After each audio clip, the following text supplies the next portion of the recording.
السلام علیکم۔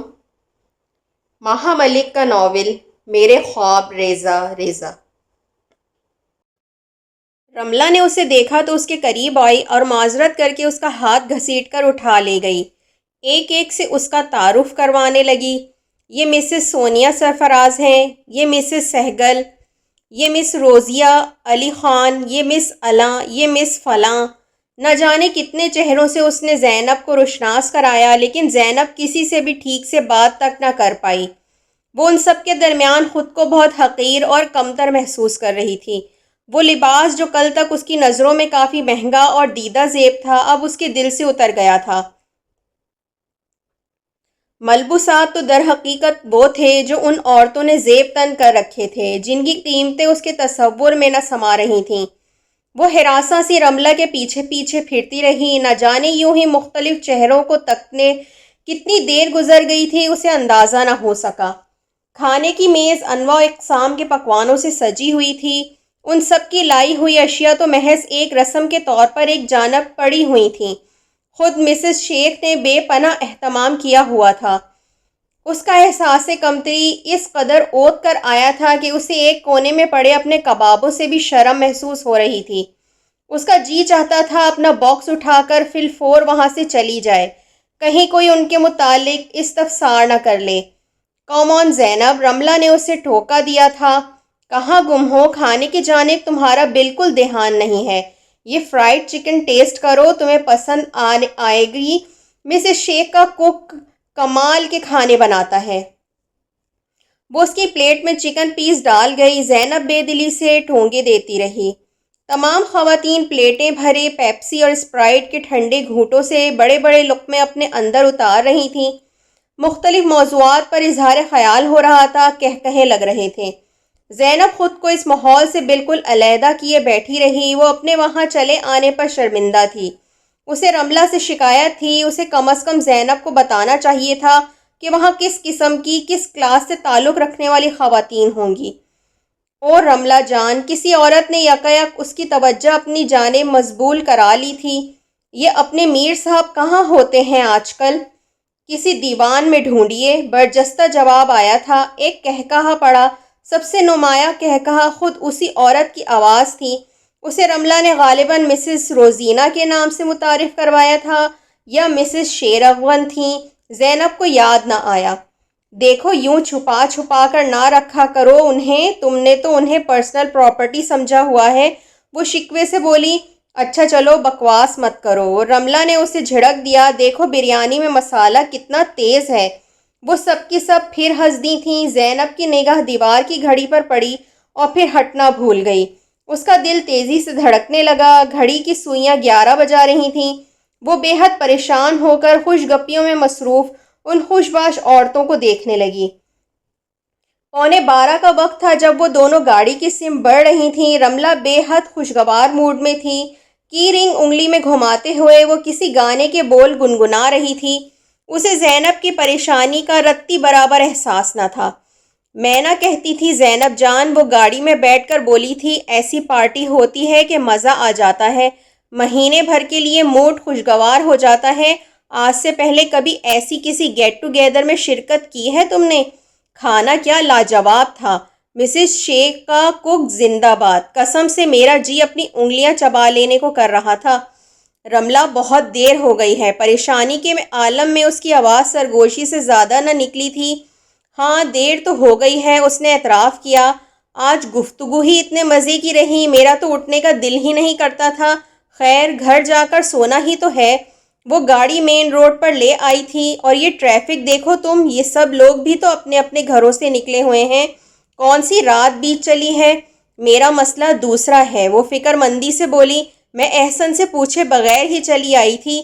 کم آن یار، تم دودھ پیتی بچی ہو کیا؟ کبھی کبھار ایسا بھی ہو جانا چاہیے۔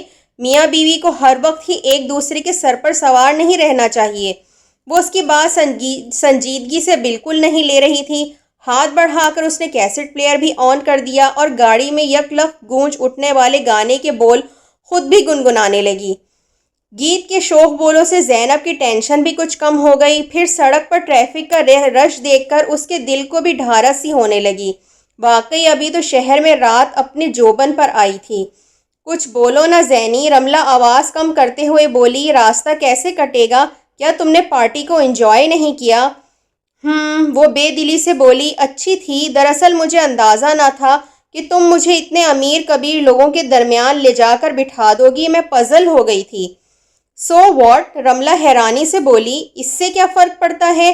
وہاں پیسوں کی بات کون کر رہا تھا؟ کیا سب اپنے اپنے پرس کھول کر دکھا رہی تھی جو تم پزل ہوئی؟ یہ بات نہیں ہے رملہ، تم سمجھ نہیں سکو گی، انسان عجیب سا محسوس کرتا ہی ہے۔ کسی نے کچھ کہا تمہیں؟ کسی نے برا بیہیو کیا؟ رملہ نہ جانے کیا سمجھی تھی۔ نہیں نہیں، وہ جلدی سے بولی، یہ بات نہیں، بس میں وضاحت نہیں کر سکتی، ہر آدمی اپنے جیسے لوگوں میں زیادہ سکون محسوس کرتا ہے۔ ہاں تو وہاں سب تمہارے جیسے ہی تو تھے، کسی کے سر پر 2 سینگ بھی تھے کیا؟ مجھے تو دکھائی نہیں دیے۔ زینب کو ہنسی آ گئی، اور سچی بات تو یہ ہے زینی کہ وہاں کوئی تمہارے جیسا نہیں تھا۔ پھر وہ قدرے شوخی سے بولی، قسم سے کوئی علیحدہ ہی شے لگ رہی تھی۔ مسز شیر افغن تو بار بار میرے کان میں سرگوشی کرتی، ہائے رملہ اس کی سکن، ہائے رملہ اس کی آنکھیں، ہائے رملہ اس کے بال۔ وہ کہا لگا کر ہنس دی۔ بیگم نسیم آرا نے مجھ سے 10 دفعہ کہا کہ ان کے گھر پارٹی ہوگی تو وہ ہر حال میں تمہیں انوائٹ کریں گی، بقول ان کے محفل میں روشنی تمہارے دم سے ہی ہو رہی تھی۔ اچھا؟ اس کے لہجے میں قدرے اشتیاق در آیا۔ میں نے تو خود میں کسی کی دلچسپی محسوس نہ کی۔ سچ کہو رملہ، قسم لے لو یار، تمہیں دیکھ دیکھ کر مر رہی تھیں سب کی سب، اور تم ہو کہ خود ساختہ کمپلیکس کا شکار ہو کر محفل کو انجوائے بھی نہ کر پائیں۔ افسوس ہو رہا ہے مجھے۔ رملہ تم ٹھیک کہتی ہو، میں واقعی کمپلیکس کا شکار ہوں۔ مسز شیخ کا گھر دیکھ کر تو میں دنگ ہی رہ گئی تھی۔ ایسے گھر بھی ہوتے ہیں لوگوں کے، شیش محل جیسے۔ رملہ ہنس دی، اگلی مرتبہ میں تمہیں سریا آفندی کے گھر لے کر جاؤں گی، آفندی ہاؤس۔ آفندی ہاؤس دیکھ کر تو تم اسے تاج محل کا خطاب دے ڈالو گی۔ شاہ جہاں کو پیچھے چھوڑ دیا ہے خضر حیات آفندی نے۔ ہائے سچ؟ وہ اشتیاق سے بولی۔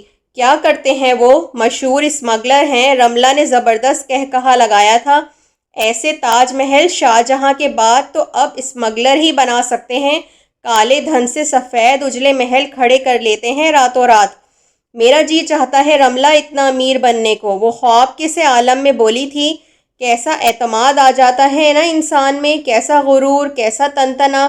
گردن اٹھا کر انسان جہاں جی چاہے جا سکتا ہے، جو دل چاہے کر سکتا ہے۔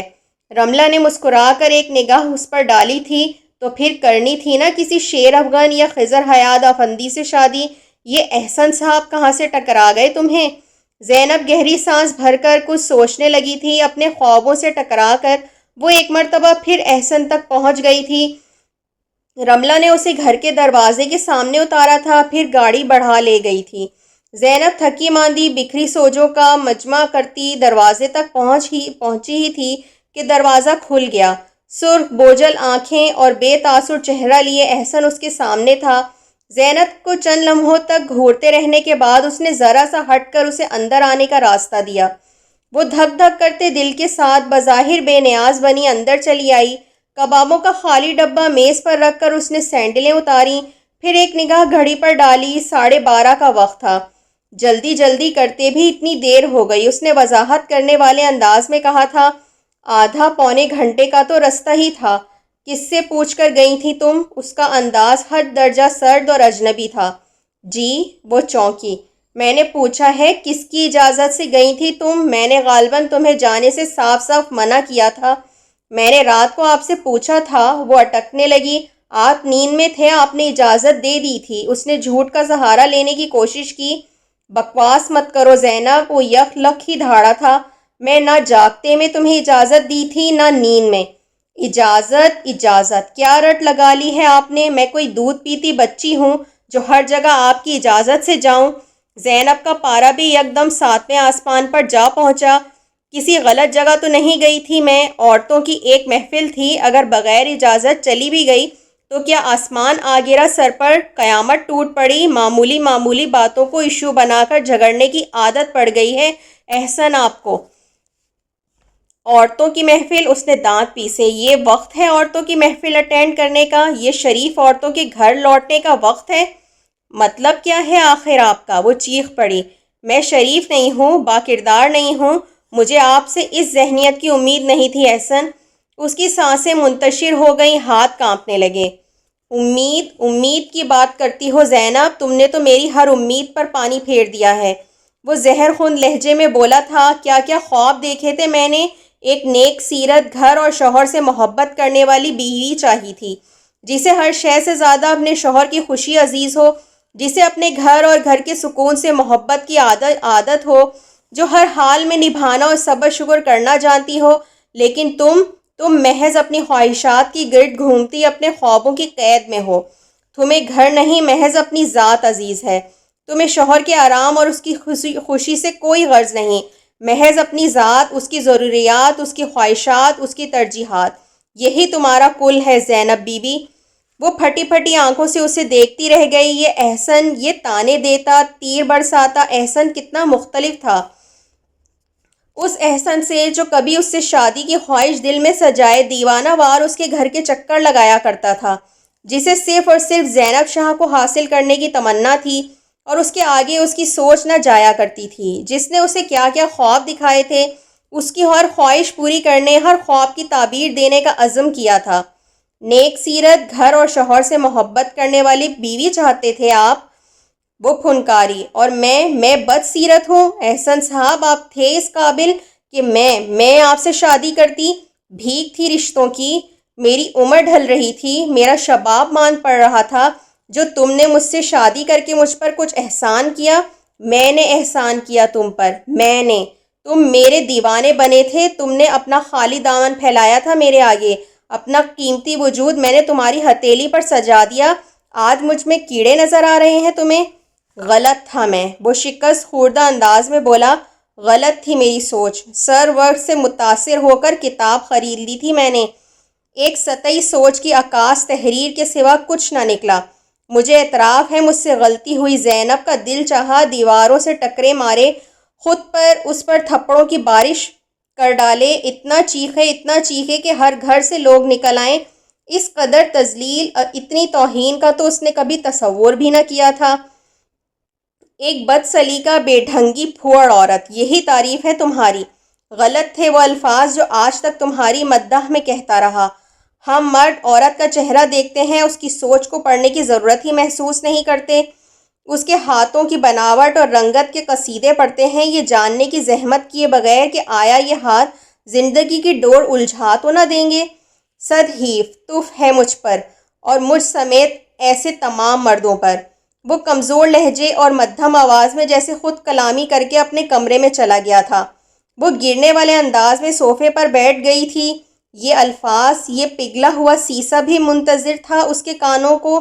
اس نے تصور بھی نہ کیا تھا یہ احسن ایاز تھا۔ اسے یقین نہ آیا تھا۔ آنسو بنا رکے اس کے گالوں پر لکیریں بناتے گئے۔ وہ ساکت بیٹھی دیوار کو گھورتی رہی۔ بے یقینی اس کے وجود کو گھیرتی گئی۔ تذلیل اور توہین کا احساس بارش بن کر اس کے وجود پر برستا رہا۔ احسن کے الفاظ دیواروں سے ٹکرا کر نشتروں کی صورت اس کے ارد گرد گرتے رہے اور وہ وہیں بیٹھی رہی، ساکت اور بے جان۔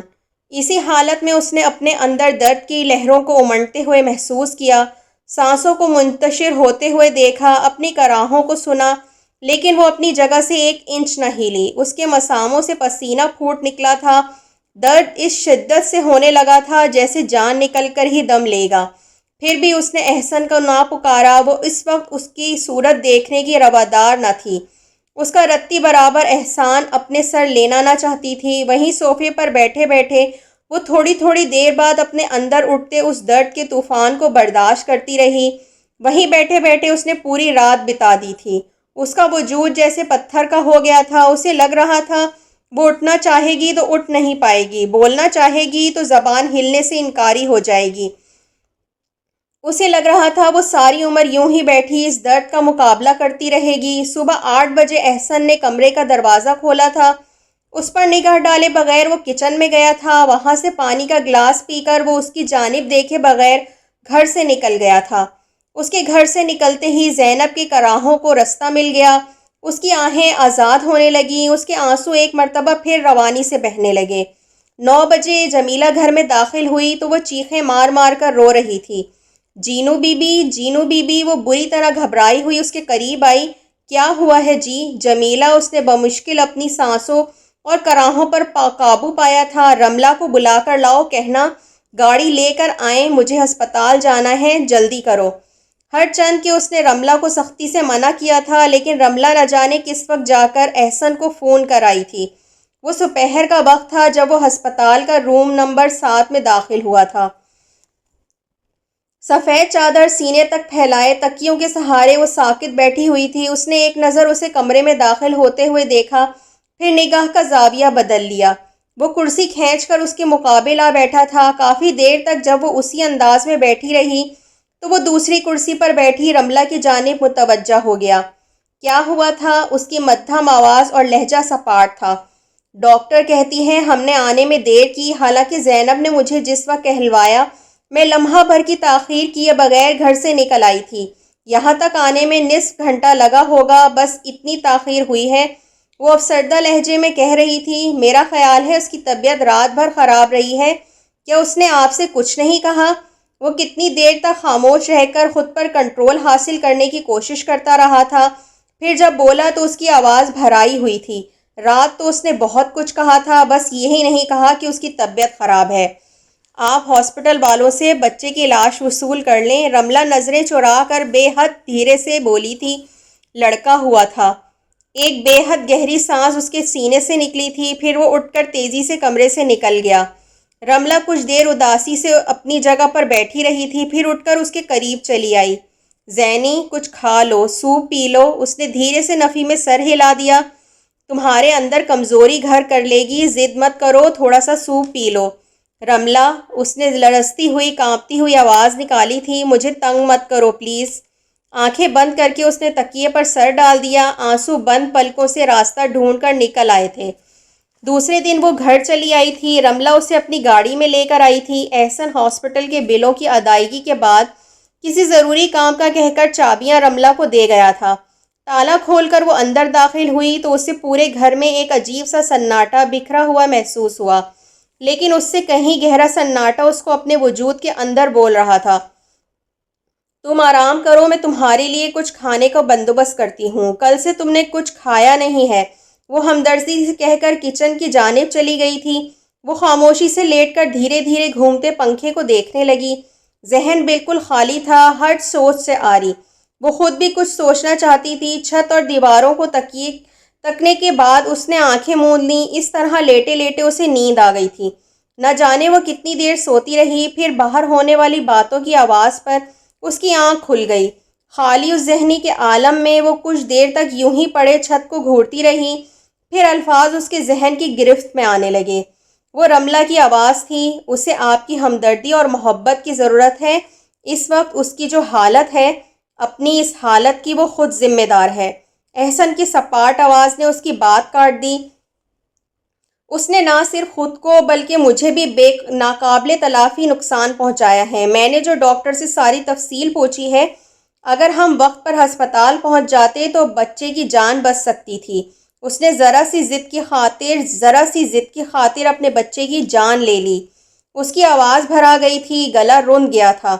اس نے جان بوجھ کر ایسا نہیں کیا ہوگا، رملہ نے کمزور سے لہجے میں مدافعت کی تھی۔ کوئی ماں جان بوجھ کر ایسا نہیں کر سکتی، بس وہ اپنی کیفیت کو سمجھ نہ سکی ہوگی۔ اس کا یہ پہلا تجربہ تھا اور وہ اپنے پچھلے تمام تجربات کی طرح اس میں بھی ناکام ہو گئی۔ احسن عجیب کھوکھلی ہنسی ہنس دیا۔ بہرحال آپ کا بہت شکریہ، پچھلے کچھ دنوں میں آپ نے جس طرح سے ہمارا ساتھ دیا ہے، بہت قریبی لوگ بھی ایسا کر نہیں پاتے۔ آپ سے درخواست کرتا ہوں کچھ دن اور اس کا خیال رکھیں۔ میں آج کل اپنے آفس میں کچھ ضروری کام کے سلسلے میں مصروف ہوں، اسے زیادہ وقت نہ دے پاؤں گا۔ میں بھی آپ سے درخواست کر رہی ہوں، آپ اس کے شوہر ہیں، آپ اس کا خیال رکھیں گے تو دوسری بات ہوگی، وہ بہت ٹینس ہو رہی ہے۔ اچھا، میں ایک ضروری کام سے جا رہا ہوں، یہی بتانے آیا تھا، رات کو دیر سے لوٹوں گا۔ کیا آپ میری واپسی تک زینب کے پاس رک سکیں گی؟ وائی ناٹ، رملہ بولی تھی، لیکن آپ کھانا تو کھا لیں، میں نے بنا لیا ہے۔ میں کھا لوں گا، اچھا خدا حافظ۔ زینب آہستگی سے اپنی جگہ سے اٹھی تھی، پھر وہ دھیرے دھیرے چلتی ہوئی باہر نکل آئی۔ رملہ کچن میں تھی، اس کے لیے ٹرے میں کھانا رکھ رہی تھی۔ تم اٹھ گئیں، میں کھانا لا رہی تھی، تم چاہو تو منہ دھو کر فریش ہو جاؤ۔ نہیں ٹھیک ہے، وہ وہیں صوفے پر بیٹھ گئی۔ سوپ تو مجھے بنانا آتا ہے، ساتھ میں چکن فرائی کر لی ہے، بس اتنا ہی سلیقہ ہے میرا۔ چپ چاپ کھا لو اور دل ہی دل میں مجھے کوسنا مت۔ وہ فریش انداز میں مسکراتی ہوئی ٹرے اٹھا کر اس کے قریب چلی آئی۔ ٹرے اس کے سامنے ٹیبل پر رکھ کر اس نے سوپ کا بڑا سا پیالہ اسے تھمایا۔ سارا ختم کرنا ہے، کل سے تم نے کچھ نہیں کھایا۔ باشعور ہو، سمجھدار ہو، تمہیں خود اپنا خیال رکھنا ہوگا، اندر سے بالکل ختم ہو جاؤ گی ورنہ۔ وہ خالی اس ذہنی کے عالم میں پیالہ تھام کر بیٹھی رہی۔ رملہ کچھ دیر اسے دیکھتی رہی، پھر پیالہ اس کے ہاتھ سے لے کر خود اسے سوپ پلانے لگی۔ ابھی تمہارے ہسبینڈ آئے تھے، کسی ضروری کام سے گئے ہیں، رات تک لوٹیں گے، میں تب تک تمہارے پاس ہوں۔ وہ اسے انجان سمجھ کر اطلاع دینے لگی۔ اتنی خاموش کیوں ہو؟ کچھ بولو، بات کرو۔ وہ پھر بولی تھی۔ کیا بولوں؟ کیا بچا ہے بولنے کے لیے؟ وہ آزردگی سے بولی۔ کیوں نہیں؟ پوری زندگی پڑی ہے تمام کرنے کو۔ اس طرح اسٹریس کا شکار ہو گئیں تو کیسے فیس کرو گی زندگی کو؟ میاں بیوی کے درمیان اختلافات تو زندگی میں کبھی بھی کسی بھی موڑ پر پیدا ہو سکتے ہیں۔ وہ موڑ آ کر گزر جاتا ہے تو سب کچھ پہلے جیسا ہو جاتا ہے، اور بچہ پیدا کرنے کو تو عمر پڑی ہے۔ ٹھیک ہے، وقتی طور پر صدمہ ہونا تو لازمی ہے، لیکن ساتھ ساتھ خود کو سنبھالتی بھی رہو، سمجھاتی بھی رہو۔ بڑے سے بڑا صدمہ وقت گزرنے کے ساتھ ساتھ انسان فراموش کرتا چلا جاتا ہے۔ وقت کی دھول دل پر پڑی ہر خراش کو ڈھانپ لیتی ہے۔ یہ وقت بھی گزر جائے گا، تمہارے اور بچے ہوں گے، ان میں کھو کر تم اس پہلے حادثے کو ہمیشہ کے لیے بھول جاؤ گی۔ احسن سمجھتے ہیں میں نے جان بوجھ کر اپنے بچے کی جان لی ہے۔ اس نے خشک لبوں پر زبان پھیری۔ نہیں نہیں، ایسا کچھ نہیں، رملہ جلدی سے بولی تھی۔ میں کہہ رہی ہوں نا، یہ سب وقتی جذبات ہیں، پانی کے دھارے کی طرح آ کر گزر جانے والے، پھر سب ٹھیک ہو جاتا ہے۔ وہ بھی شدید شوق کا شکار ہوئے ہیں، آہستہ آہستہ سنبھلیں گے تو اپنی جذباتیت پر انہیں بھی ندامت ہوگی، وہ پہلے سے زیادہ تمہارا خیال کریں گے۔ مجھے ان کی ندامت سے کچھ حاصل نہ ہوگا، وہ قدرے تنفر سے بولی تھی۔ یہی الزام میں بھی اسی شدت سے ان پر عائد کرتی ہوں۔ نہ وہ مجھے ذہنی تناؤ کا شکار کرتے، نہ یہ سب کچھ ہوتا۔ آخر میرا قصور کیا تھا جس کی پاداش میں انہوں نے وہ سب کچھ کہا جو اب میں کبھی بھول نہ پاؤں گی؟ میں بھولنے والوں میں سے نہیں ہوں۔ تم وقتی جذباتیت کا شکار ہو رہی ہو اور کوئی بات نہیں ہے، لو یہ سوپ پی لو۔ میرا کچھ کھانے کو دل نہیں کرتا رملہ، وہ اکتاہٹ سے بولی، لیکن زبردستی کھاؤ، یہ سوچ کر کہ تمہیں اس وقت اس کی اشد ضرورت ہے اپنی آئندہ کو بہتر بنانے کے لیے۔ وہ بے دلی سے سوپ پینے لگی تھی۔ کبھی کبھی سوچتی ہوں میرا سارا قصور میرا ہے۔ کچھ دیر کے بعد رملہ بولی تھی۔ نہ میں تمہیں ساتھ لے کر جانے پر اصرار کرتی، نہ یہ سب کچھ ہوتا، لیکن زینی، مجھے کیا خبر تھی؟ زینب نے اس کی بات کے جواب میں کچھ نہ کہا تھا۔ رملہ رات تک اس کے پاس رہی تھی، پھر احسن آیا تو وہ اگلے دن پھر آنے کا کہہ کر چلی گئی۔ وہ تقریباً سارا دن ہی سوتی رہی تھی، اس لیے اسے بالکل نیند نہیں آ رہی تھی۔ وہ بیڈ کی پشت سے ٹیک لگا کر بلا جواز ہی بیٹھی رہی۔ احسن کچھ دیر تک خاموشی سے اپنے کام نمٹاتا رہا۔ وہ اگلے دن آفس جانے کی تیاری کر رہا تھا۔ اپنے کپڑے پریس کر کے اس نے الماری میں لٹکائے، جوتے پالش کیے، پھر آفس بیگ میں کچھ ضروری کاغذات رکھنے لگا۔ تمام کاموں سے فارغ ہو کر وہ بستر تک آیا تو وہ اسی انداز میں بیٹھی تھی۔ مجھے لاہور جانا ہے، وہ بولا تھا۔ مل والے ہیڈ آفس کے کسی کام سے بھیج رہے ہیں، 3-4 دن لگ سکتے ہیں۔ زینب نے نظر اٹھا کر اسے دیکھا۔ جی اچھا، اس نے محض اتنا کہا تھا۔ کل میں 12 بجے تک آ کر اپنا ضروری سامان لے جاؤں گا، اگر تم کہو تو میں فرخندہ آپا کے پاس چھوڑ دوں تمہیں؟ نہیں، وہ فوراً سے بیشتر بولی تھی۔ میں اپنے گھر میں زیادہ سکون سے رہوں گی، آپ جائیں، مجھے کوئی پریشانی نہ ہوگی۔ لیکن تم اکیلی کس طرح رہو گی؟ یا تو میں فرخندہ آپا کو یہاں چھوڑ دیتا ہوں۔ وہ شدید کوفت کا شکار ہوئی، انہیں تو وہ 10 منٹ مشکل سے برداشت کرتی تھی، کجا 3-4 دن کا ساتھ۔ میں رملہ سے کہہ دوں گی وہ یہاں میرے پاس رہ جائے گی۔ ٹھیک ہے، تمہاری مرضی۔ اس نے اعتراض نہ کیا۔ پھر وہ لائٹ بند کر کے لیٹ گیا۔ زینب کی جانب سے اس نے کروٹ لے لی تھی۔ وہ کتنی ہی دیر بیٹھی الٹی سیدھی سوچوں کا شکار رہی، پھر اسی حالت میں نیند آ گئی تھی۔ اس کی آنکھ احسن کے کمرے میں آمد سے کھلی تھی۔ وہ ہڑبڑا کر رہ گئی۔ اپنی حالت پر غور کیا، وہ ہنوز بیٹھی ہوئی تھی، گویا وہ ساری رات اسی کنڈیشن میں سوتی رہی تھی۔ پھر اس نے احسن کو دیکھا، وہ آفس جانے کے لیے تیار ہو چکا تھا۔ ہاتھ میں پکڑی ہوئی ٹرے اس نے سائڈ ٹیبل پر رکھ دی۔ وہ اس کے لیے ناشتہ بنا کر لایا تھا۔ ٹرے میں دودھ کا گلاس، فرائی انڈے اور سکے ہوئے ٹوسٹ تھے۔ اٹھ کر منہ دھو لو، وہ بولا تو اس کی آواز بے حد نرم تھی۔ ناشتہ کر لو تو میں چائے لا دیتا ہوں، دم پر رکھی ہے۔ زینب چند لمحوں کے لیے اس کے لہجے اور انداز پر غور کرتی رہی۔ چند دنوں سے جو اجنبیت، سختی اور برہمی اس کے انداز اور طرز گفتگو میں تھی وہ غائب ہو چکی تھی۔ شاید اس کی ناراضگی ختم ہو چکی تھی۔ وہ خاموشی سے اٹھ کر باتھ روم میں گھس گئی۔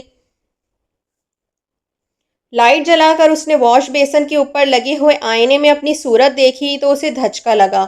گہرے حلقے، اندر کو دھسی ہوئی آنکھیں، بکھرے الجھے بال اور سنبھلائی ہوئی رنگت، وہ برسوں کی مریضہ معلوم ہو رہی تھی۔ شاید اس کی یہی حالت دیکھ کر احسن کو اس پر ترس آ گیا تھا۔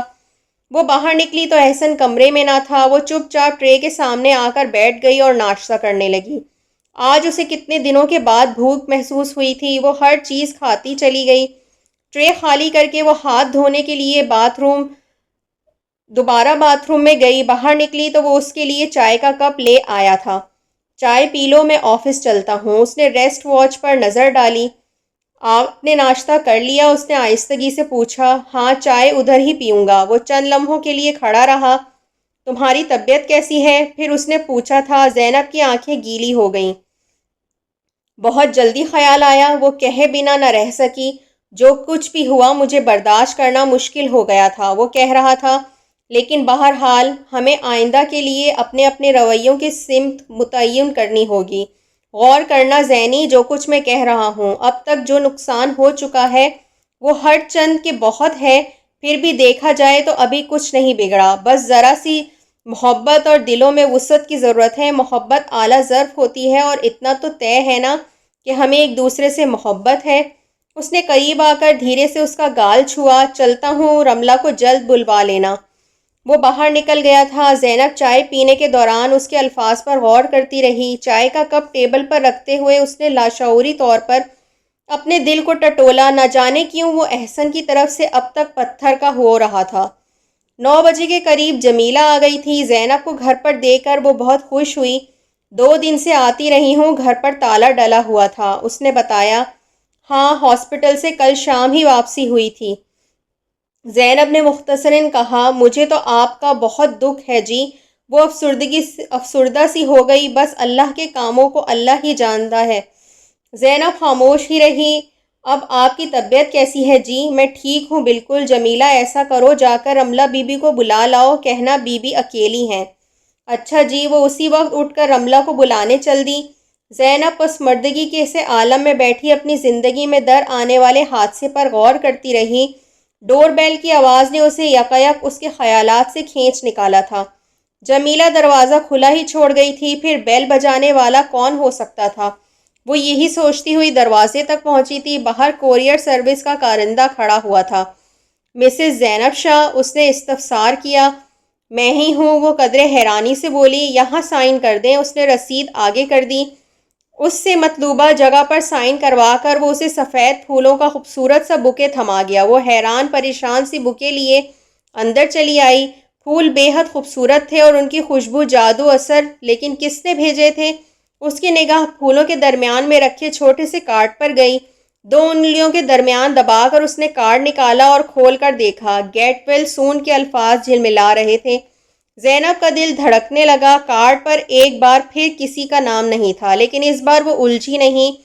اسے پلک جھپکتے خبر ہو گئی تھی کہ کارڈ اور پھول کس نے بھیجے تھے۔ میر سکندر علی۔ اس کے لب دھیرے سے ہلے تھے۔ اسی وقت دروازہ کھول کر جمیلہ اور رملہ اندر چلی آئیں۔ رملہ کا چہرہ گیلا ہو رہا تھا۔ وہ شاید منہ دھو کر بنا پوچھے ہی چلی آئی تھی۔ ہیلو ہیلو، کیسی طبیعت ہے؟ وہ بشاش انداز میں گویا ہوئی۔ اب تو ٹھیک ہوں بالکل، وہ دھیرے سے مسکرا دی۔ گڈ، ارے یہ پھول کتنے خوبصورت ہیں۔ تو جناب ہو گئی صلح صفائی؟ وہ اس کے قریب چلی آئی۔ صلح صفائی؟ زینب غائب دماغی سے بولی تھی۔ ہاں احسن صاحب ہی لائے ہوں گے۔ وہ ہنسی۔ سفید پھول تو دوستی کا پیغام دینے کا بہترین ذریعہ ہے، دیکھتے ہی امن، صلح اور محبت کے جذبات ابھرتے ہیں۔ کیوں، ٹھیک کہہ رہی ہوں نا؟ وہ اس کے برابر ہو کر دیکھنے لگی۔ کارڈ اب تک زینب کی انگلیوں میں کھولا رہا تھا۔ رملہ کی نگاہیں اس کی تحریر پر پڑیں، پھر اس کا چہرہ یکایک سفید ہو گیا۔ یہ وہ ہکلا کر رہ گئی۔ یہ احسن نہیں لائے۔ زینب نے گہری سانس بھر کر کارڈ بند کر دیا۔ کسی نے بھجوائے ہیں، کس نے میں خود نہیں جانتی، کیونکہ اس پر کسی کا نام تحریر نہیں۔ رملہ خاموش کھڑی اسے دیکھتی رہی۔ میرے ذہن میں ایک نام ہے لیکن لینے سے ڈرتی ہوں، مبادا تم ناراض ہو جاؤ۔ ایک مرتبہ پہلے بھی تو وہ دانستہ بات ادھوری چھوڑ کر خاموش ہو گئی تھی۔ نہیں، رملہ بہت دیر بعد گویا ہوئی تھی، میں ناراض نہیں ہوں گی، میں جانتی ہوں یہ میر سکندر علی نے بھجوائے ہیں۔ کسی کی خیر گیری کرنے کا اس کا یہ انداز ہمیشہ یہی ہوتا ہے، یہ کوئی نئی بات نہیں۔ زینب کچھ دیر پھول ہاتھ میں لیے کھڑی رہی، پھر اس نے رملہ کی جانب دیکھا۔ کیا کروں ان کا؟ اس نے کندھے اچکا دیے۔ میں اپنے لیے ایک کپ چائے بناؤں گی۔ یکایک وہ ٹون بدل کر کچن کی سمت چل دی۔ جمیلہ بی بی کو دیکھ کر میں چائے کا گرما گرم کپ یوں ہی چھوڑ آئی ہوں۔